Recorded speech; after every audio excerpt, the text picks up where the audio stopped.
Hi friends, welcome माय YouTube channel. तर कशा आहात? मस्त मजेत ना? तर असायलाच पाहिजे. तर बघा आता आहे दुपारचा टाईम, त्यामुळे सर्वांना गुड आफ्टरनून. आणि बघा आज आहे शंभूला आणि यांना संडे असल्यामुळे सुट्टी.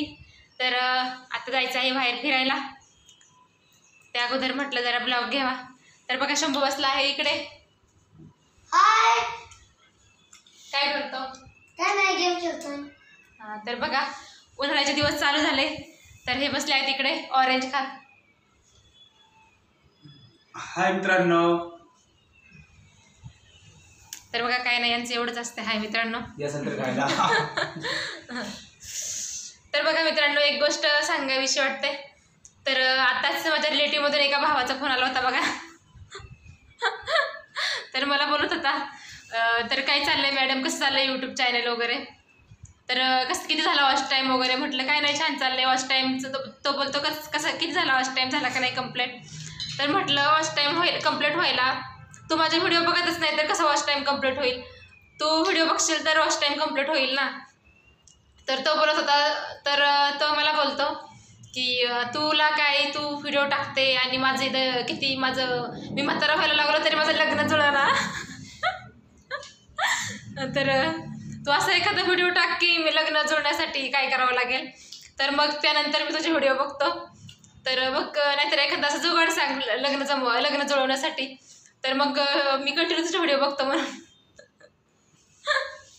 तर म्हटलं चला आता यावर व्हिडिओ घेतलाच पाहिजे. त्याने तो असं बोलला तेव्हा मला खूप हसायला येत होतं. तो बोलतो काय तुझे व्हिडिओ बघते मी तर म्हातारा व्हायला लागलो तरी पण माझे इथं लग्न जुळना आणि तुझं काय चाललंय माझे व्हिडिओ. तू असं काहीतरी टाक मग लग्न जुळवायचं काहीतरी. मग काहीतरी म्हणजे लग्न जुळण्यासाठी काय करावं लागेल. तर मग मी बघतो व्हिडिओ.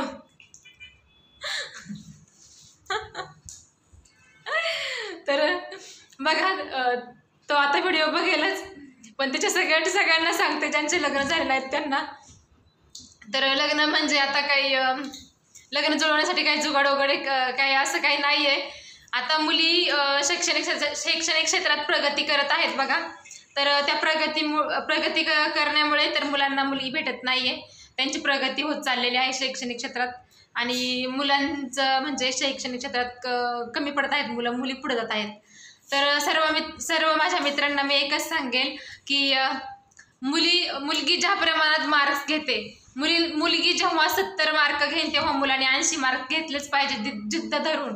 रात्रीचा दिवस का करणं होईना, पण जेव्हा मुलगी 70 मार्क्स घेते तेव्हा मुलाने 80 घेतले पाहिजे. जेव्हा मुलगी 80 घेईल तेव्हा मुलाने 90 मार्क्स घेतलेच पाहिजे कुठल्याही परिस्थितीत जिद्द धरून. आणि नंतर मग जॉबचा प्रश्न. तर मुलगी जेव्हा 50,000चा जॉब मिळवेल तेव्हा मुलाने 1 लाखाचा मिळवला पाहिजे, डबल पेमेंटचा जॉब मिळवला पाहिजे. तर ही जिद्द मनाशी ठेवलीच पाहिजे. डबल पेमेंटचा जॉब प्रत्येकाने म्हणजे जिद्दच ठेवली पाहिजे. या मुलगी ज्या प्रमाणात कमवते त्या दृष्टिकोनातून तिच्या डबल आपण कमवलंच पाहिजे कुठल्याही परिस्थितीत. तर तेव्हा मुलगी भेटणं सोपं जाईल सर्वांना.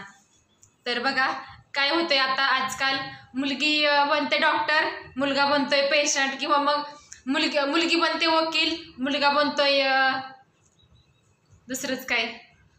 तर बघा म्हणजे हे जर म्हणजे थांबवायचं असेल तर मुलींना शिक्षणासाठी कॉम्पिटिशन चालू आहे. जसं मुलगी खूप प्रगती करत आहे शैक्षणिक क्षेत्रात, तर त्याच प्रमाणात मुलांनी पण जिद्द ठेवून अभ्यास करून मुलीपेक्षा जास्त पेमेंटची नोकरी म्हणजे डबल पेमेंटची नोकरी मिळवली पाहिजे. आणि म्हणजे शैक्षणिक क्षेत्रात पण मुलीपेक्षा डबल मार्क्स मिळवून जिद्दीने पुढे गेलं पाहिजे. तेव्हा मुली भेटणं पॉसिबल होईल. हा आहे माझा विचार. तर बाकीच्यांचा मला माहीत नाही काय आहे नाही ते. तर माझे विचार आहेत हे की असं जर अशाने मुली भेटणं सोपं जाईल. तर बघा आजकाल काय होतंय, मुलगी बनते डॉक्टर वकील किंवा मुलगी बनते पोलीस. आणि मुलगा काय करतो, मुलगा गावीच शेती वगैरे करतो. किंवा शेती करणं काही चुकीचं नाही आहे, पण मुलगी नोकरी करते म्हटलं तिचं पण असं असतं की नोकरीवाला. किंवा मग मुलगा जरशांचा बिझनेस वगैरे, आणि मुलगी बनते डॉक्टर वकील पोलीस. आणि ती कसं चॉईस करणार, मेन हा प्रॉब्लेम आहे. तर बघा मेन माझा विचार आहे हा. बाकी मला काय म्हणजे जास्त आयडिया नाही. तर बघा तर माझ्या म्हणजे ज्या रिलेटिव्ह भावाने मला विचारलं होतं, तर त्याच्यासाठी हे आन्सर. तर कोणाकोणाला योग्य वाटतंय त्यांनी नक्की लाईक करा, आणि ज्यांना नाही वाटत त्यांनी काही प्लीज वाईट साईड काही कमेंट करू नका. तर असू द्या. तर चला आता जायचं आहे आम्हाला बाहेर फिरायला.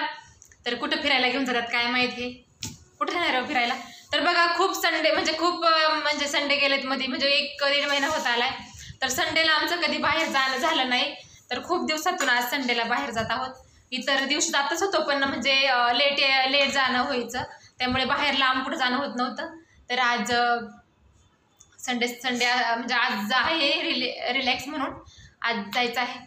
तर कुठं जाणार आहे यांना विचारते, बघा कुठे घेऊन जाणार. तर बघा आता चाललो आहे आम्ही फिरायला. तर कुठं फिरायला जाणार आहे ते पण व्हिडिओ टाकते. तर व्हिडिओ कंटिन्यू बघत जा माझे.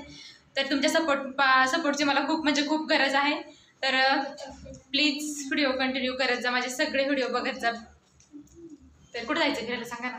या नाही. हाय मित्रांनो, अजून तर काय फिक्स झालेलं नाही, तरी पण जाऊ रामबागला. जाऊ शेमूच्या मला कुठं बागला आवडतं? रामबागला. हा, रामबागला जाऊ. तिथून पुढं नेरोड. तर चला बाहेर गेल्यानंतरच फिक्स होईल कुठं जायचं. रामबागला चला. कुठे फिरायला जाते कुठे नाही. तर व्हिडिओ पूर्ण बघा. आता आजचा फिरायला गेल्याचा व्हिडिओ मी नेक्स्ट डेला टाकेल. तर बाय सर्वांना. नवीन असेल चॅनलवर तर सबस्क्राईब करा. व्हिडिओ आवडला तर व्हिडिओला लाईक करा. भेटूया नेक्स्ट ब्लॉगमध्ये. तोपर्यंत बाय बाय मित्रांनो. Bye bye.